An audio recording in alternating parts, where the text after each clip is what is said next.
Is this thing on? Yeah. For those of you who are more than just Star Wars fans, like most of us here, the inside joke is that Lord Martin, who's not with us presently, made a great comment about our company being the leaders of our industry in information technology and providing information about people, said that we are in fact the antichrist of privacy. So you do well when at least somebody has something negative to say about you. So we talked about it last night, and he had a good chuckle over the coming in as Darth Vader. All right. Well, we wanted to talk today about a topic that we've been interested in, which is really revolutionizing relationships with the user. And we talk about that as it relates to what I call track and target marketing, which is the current practice and has been the historic practice ever since information has been available to individuals, and we've been able to use that to better service them in terms of making something more relevant to them, interesting, or time-bound in terms of getting a message to them at the appropriate moment. What we're talking about, though, is making that even more powerful by turning this model upside down and bringing the user more involved in it, allowing people to be more active in this environment and move to what we call an intent and relate environment. What we mean by that, whether we're talking about track and target marketing or intent and relate marketing, there's three areas that I want to focus on today and simply have a conversation about and give you kind of my opinion on that, opinions on what's happening in the industry, and some things to think about when you're developing applications going forward. And those three areas are identity, second thing is intention, and the third thing is information. Because whether you're marketing to somebody or providing them customer service or support or trying to relate to them in any fashion, those three areas allow you to improve your performance and improve the results of those engagements. So whether you're tracking a target or intending and relating, if you can't identify the individual, if you don't understand their intention, and you don't have incremental information about them, then the experience is going to be sub-optimized. So I want to talk about that. I'd also like to highlight that marketing, in many people's opinion, is at a crossroad. And we'll go into some of the details, but obviously with the explosion of touch points and the ability to interact with people across a variety of devices that we've seen here across the last few days and we're experiencing, whether that's smartphones, whether that's tablet technology, iPads, internets, any televisions, all the customization that's been talked about over the last few days leads to a crossroads in terms of people trying to engage individuals in a meaningful conversation. And so marketing is really at the crossroads, and with technologies like the Kynetx platform and the type of applications that we've seen here over these last few days really shows us the opportunities that exist as we move forward, especially as it relates to intention, as well as the utilization of information in ways that haven't been conceived before.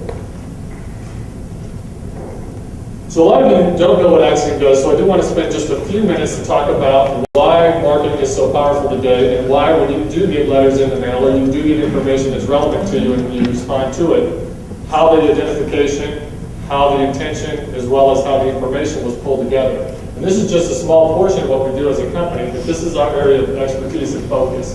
And first and foremost, the critical issue that's grounded information technology since the beginning is GIGO. Everyone remember what GIGO is? Garbage in, garbage out. Yeah, garbage in, garbage out. So if you're trying to identify somebody, if you're trying to understand their intention, or you're trying to gather information about them, if you put garbage into the formula, you're going to get the wrong response out of the back. So data quality is foundational to everything that happens, whether it's in marketing related or anything within information technology. And so our ability to apply data quality practices across everything that we do and utilize those is going to be fundamental to what we do as we move forward. Second, along the lines of ability and recognition management is really about identity. how do you pull together Walrus Money Bomb, Chingy at Acxiom.com, 512-921-9240, 3028 Hidden Bluff Cove in Round Rock, Texas, 632 Lancashire Drive in San Marcos, California. How do you know that that's part of Chad Engelgau? Especially if Chad Engelgau, or a variation of my name, which is somewhat unique though, is only, referenced with just a few of those touch points. So being able to do that is critical as it intends to solving that identity problem. There's two things that we do. We take customer data on the bottom of recognition management and pull that in and do probabilistic-based matching algorithms in those and structure that data in a way that's meaningful to our clients.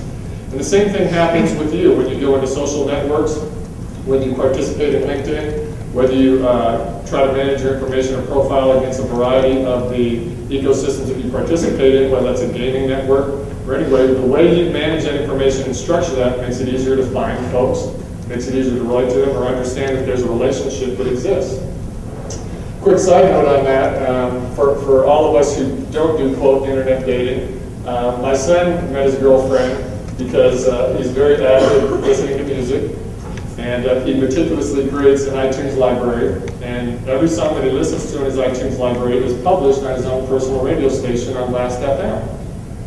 So you go out to Last.fm, and as we talked about earlier, Last.fm compares your likes to the likes of those people around you, and in fact, around the world. And so you get neighbors based upon your musical preference.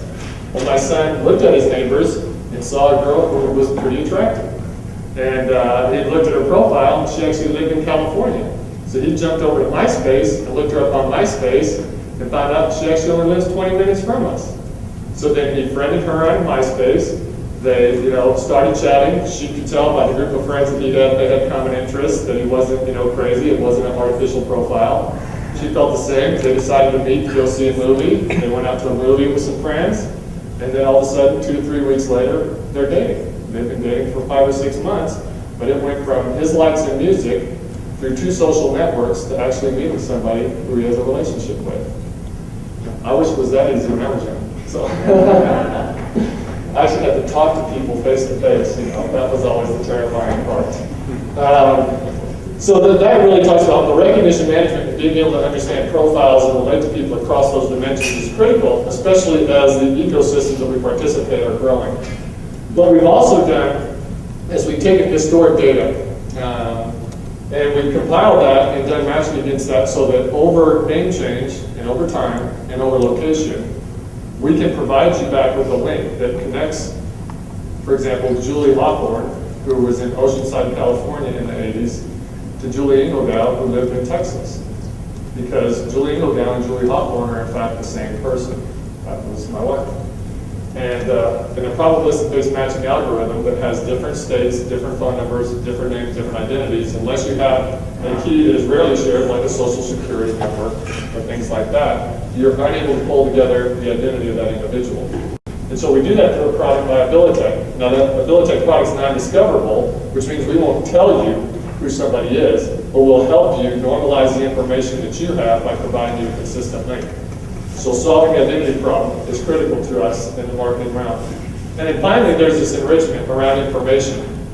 Understanding somebody's likes or preferences or intentions is critical. And in fact, online today, because there's such a lack of identity, search engine optimization is the #1 choice for marketing folks because intention.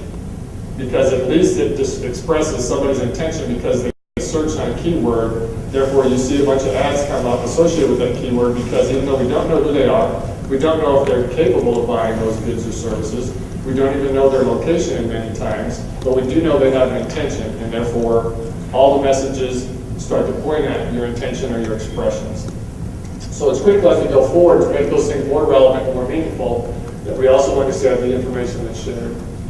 So enrichment, what I say to a lot of people, and this is again an extreme example, but how many people search on the word Ferrari every day in the world? But how many people can actually afford to buy one? And so, lots of Ferrari dealers and lots of people are constantly paying, 5 cents at a time, $10, $20, $30, $40,000 before they actually hit somebody who actually can afford to buy their vehicle or their property before they get